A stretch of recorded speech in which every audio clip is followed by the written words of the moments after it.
Hey there, everybody. What's going on? Thanks for stopping by for another episode of the new name for this show, The Game Buffet. So, you guys chose that, and I really liked it. So, here I am, your host, Too Much Food. I want to thank you for coming by one more time. And once again, you guys voted, and it turns out that it's going to be another Sega console. What we have here is the Sega Saturn, which is the closest you can get to a redheaded stepchild in terms of game consoles.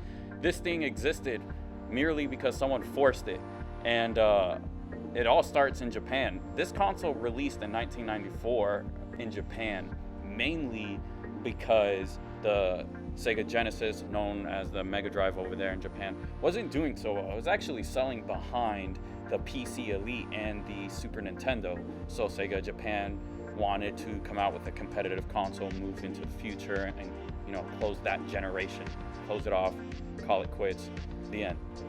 And Sega of America, they were exploding with pace in sales and popularity with the Sega Genesis, and they really didn't want to sell the Saturn, so they came out with the 32X attachment that you put on top that I mentioned in my last video. If you haven't seen it, you can check it out. So Sega of Japan essentially wanted this to be the console of the next generation, and they wanted this to be a console that was sold in all territories. I mean, that makes a lot of sense. It's your next gen console. Why would you have two consoles selling at the same time, competing with each other? Kind of reminds you of this generation with PS4 and PS4 Pro. So Sega of Japan told Sega of America to call it quits on the 32X. They weren't going to be making games for the Sega Saturn and then porting them over to the 32X, a competing internal console. So against their will, Sega of America, they ended up shutting down the factory. Sorry for the lack of metaphor and euphemisms and all that noise, but they ended the project. They weren't supporting the 32X anymore, and they had to come out with the Sega Saturn. Now, during that time, it was a little bit different because it was the Nintendo globally that had name recognition. They are the ones that saved the gaming industry from the crash in the 80s. And so a lot of people, they were afraid of getting into the market because they had a hard time competing with Nintendo. And to be fair, that made a lot of sense. I mean, who wants to compete with them? There are other game consoles out there, and a lot of them failed. This generation right here, with the Saturn and the N64 and the PlayStation, was known as the graveyard generation because there's 10 game consoles that came out that generation, and you probably only heard of 3 of them. So it's really tough in the game industry to get in there and become a household name. So this generation was special because of that, because this was the generation that introduced the PlayStation. And Sega, what they were doing, almost everything that they were doing was revolving around their competitor Nintendo. And then this is where things started to get a little rocky with the Saturn, because up until this point, everything was good. Japan, it was selling like hotcakes. It was outperforming their competitors. There was a lot of games for it. Third-party support, first-party games were of good quality. But then the PlayStation 1 enters the picture, and the president of Sony Computer Entertainment in 1995 at E3, Steve Race, when he got on stage, he gave his famous speech, $299. And at that point is when Sega felt like Sony was a threat. Sega themselves, Tom Kalinske, the CEO at the time, in February at E3, said that the magic price point for a console was $300. And if you paid attention, Sony was marketing their console at $299, which was the magic price point. And this made Sega panic.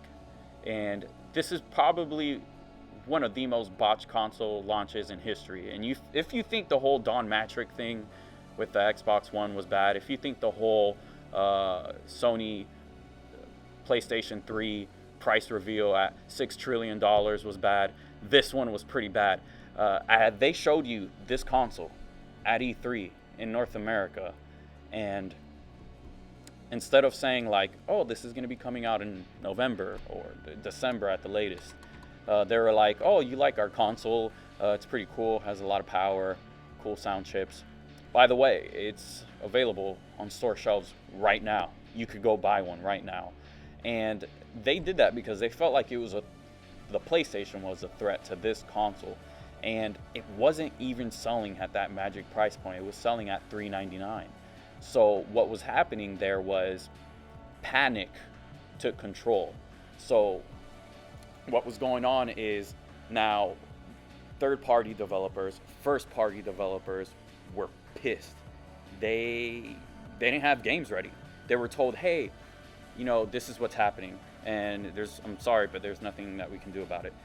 And a lot of developers were upset. They were pushing out broken games, ugly games, functionality wasn't there. It wasn't a console that you go to for quality games at launch. And a lot of developers, as I mentioned, were so upset. Like EA actually said, you know what? We're not making games for the Saturn. We're just done. And then they didn't even make games for the Dreamcast, if you recall. They were pretty upset. And EA is pretty money hungry. So when you piss off EA, you've done something wrong. So Sega is now in a unique position. They find themselves in a weird spot. And they're trying to dig themselves out of that hole, out of it, like completely. So this console is capable of a lot. It has a lot of power behind it. They actually added some chips late in the cycle because they thought the next generation of gaming was going to be 2D platforms with 3D backgrounds, but then they saw that Nintendo and PlayStation were going full force into the whole 3D world, so they panicked once again, and they added more power to this. They actually had a Yamaha sound chip that's pretty good, and with this architecture came development issues. It was very hard to develop for, but still, because of its complexity and the power that it offered, it was capable of doing a lot of things. We'll start with the basic stuff.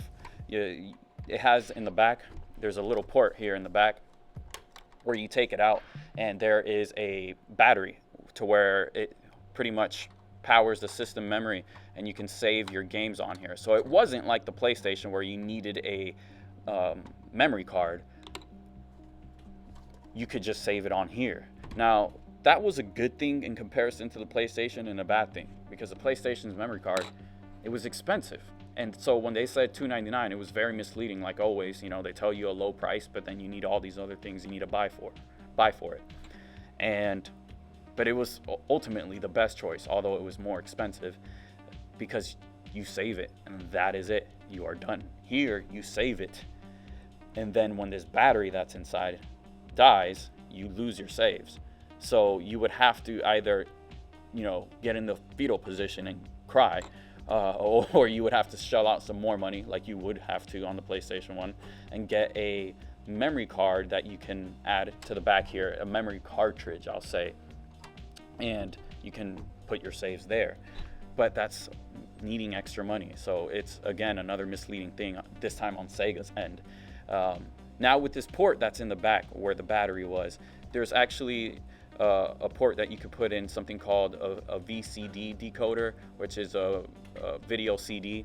There's some games that use this where it's pretty much a higher quality video. So you're playing a game and the video is kind of like blurry, a little pixelated. And if you had the VCD decoder in your Saturn, it made it like 60 hertz. It was smooth, no jaggies. The video was actually great. But the sad thing about this is that it was big in Japan and they didn't sell it in North America or Europe.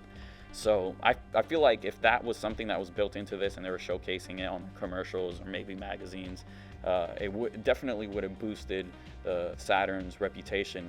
If you haven't seen any of that, I'll definitely put a link in the description below. I have Adam Koralik's video of him showing the differences between the Sega with the VCD decoder and without. Mentioning the cartridge slot earlier, I'm going to tell you about what it is for. Yes, you've got a memory cart that you can throw in there, but there's also an expansion for memory RAM as well. There's a 1 megabyte, there is a 2, I believe, a 3 and a 4, but I think the 2 and the 3 are rarely used, and it's the 1 and 4s that are most popular. They actually expand the memory of the console and makes the games better. I mean, how else to explain that, I'm not quite sure, but it's kind of like how the N64 used the expansion so that you could play certain games like the Donkey Kong game. So there is Marvel versus Capcom on this console, and how that would work with the extra RAM is that the animations in the game would be few and far between. Actually, no, my apologies, it's the other way around. They'd be very few and close together. There is very little animation, and when you put in your expansion for memory, your RAM, the animations, there was a lot more of it, and it seemed more like the arcade. It's what pushed this to be the exact counterpart to the arcade versions, and people liked that. Actually, I liked it. It was really impressive. When I seen the Saturn play the Marvel vs. Capcom, I was like, this is a pretty good game. I don't see what the big deal is. And then I seen when they added the RAM, it's night and day. So it was actually useful. Some developers used it to its full potential. Another game that was actually pretty good was Metal Slug. It was available on the Saturn and the PlayStation 1. And on the PlayStation 1, whenever you would like finish up on screen and you kill all the bosses or enemies, AI, when you have to move on to the next part of the game, you would have to sit there and let it load for a little bit. And with this, when you had the RAM, there was no loading, period, at all whatsoever. It's a game that's on your disc, but because of the RAM, games like that got to see a boost in performance.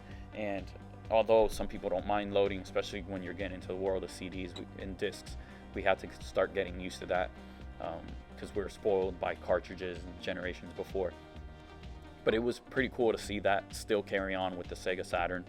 The console is capable of S-video, SCART in certain territories. It outputs visuals pretty good, and that's not dependent on what console you have. So if you have the Generation 1 Sega Saturn, the Generation 2, the Japanese model, the European model, or the North American model, you're good to go if you have this right equipment that you need.